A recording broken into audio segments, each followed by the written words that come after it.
ہمارے دین میں طلاق اچھی چیز نہیں ہے، لیکن اگر بوجہ مجبوری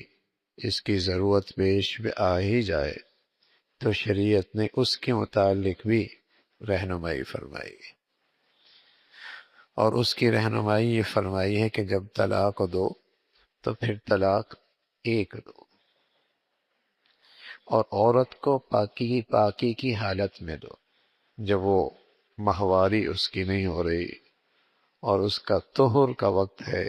پاکی کا وقت ہے، اس وقت اسے ایک طلاق دو۔ لیکن کوئی شخص اگر شریعت کی ان ہدایات کی رعایت نہیں رکھتا، ایک کے بجائے 3 دے دیتا ہے، یا اس عورت کے حیض کی حالت میں، ناپاکی کی حالت میں دے دیتا ہے، طلاق تو پھر بھی ہو جاتی ہے، لیکن شریعت کی خلاف ورزی کر رہا۔ شریعت نے جو حدود اور رہنمائی فرمائی ہے اس میں کوتاہی کر رہا۔ تو اگر بوجہ مجبوری طلاق دینی ہی پڑے تو پھر فرمایا طہور میں دو، تاکہ اس عورت کے لیے آسانی ہو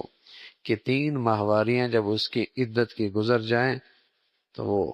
اس کی طلاق کو پوری ہو جائے گی، اور تمہارے پاس بھی موقع ہے کہ چاہو تو ایک کے بعد شاید تمہیں خیال آ جائے، اور شاید اسے اپنی کسی غلطی کا احساس ہو جائے،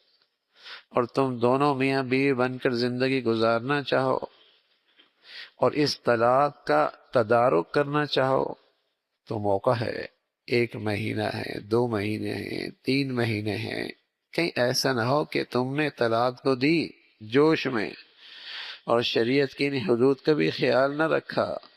اور سب اکٹھی دے دی، اب شرمندگی ہو رہی،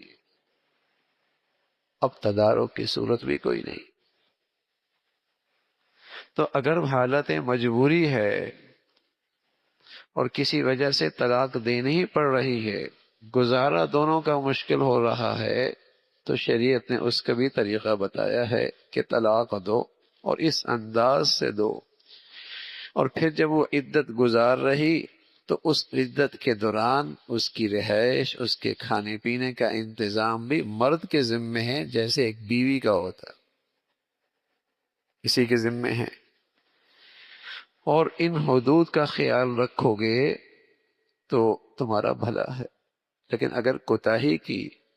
اور طہر میں طلاق نہ دی اور حیض میں طلاق دے دی یا ساری طلاقیں اکٹھی دے دی، ظلم کیا، زیادتی کی اور اپنا نقصان کیا، اس لیے کہ اگر تم شریعت کے مطابق دیتے تمہارا بھلا تھا، ہو سکتا ہے اللہ رب العزت تمہارے دلوں میں کوئی اور خیال پیدا کر دیتا، اور ہو سکتا ہے تمہیں اپنی کسی غلطی پر احساس اور شرمندگی ہو جاتی، اور تم دونوں میاں بیوی اپنی کوتاہیوں کو درگزر کر کے پھر نئی زندگی شروع کرنے کا تمہارے پاس موقع موجود تھا، یہ ساری شکلیں موجود تھیں۔ اگر ایسا کرتے تو تمہارے لیے اچھا ہوتا، لیکن اگر اس عورت نے عدت پوری کر لی، اب اسے اچھے طریقے سے رخصت بھی کر سکتے ہو، اور چاہے تو اس عدت پورے ہونے سے پہلے پہلے رجوع بھی کر سکتے، یہ سارے موقع تمہارے پاس موجود ہیں۔ بہتر صورت یہی ہے کہ گواہ بھی بنا لیا جائے، اور یہ ساری نصیحتیں ایمان والوں کی لیے،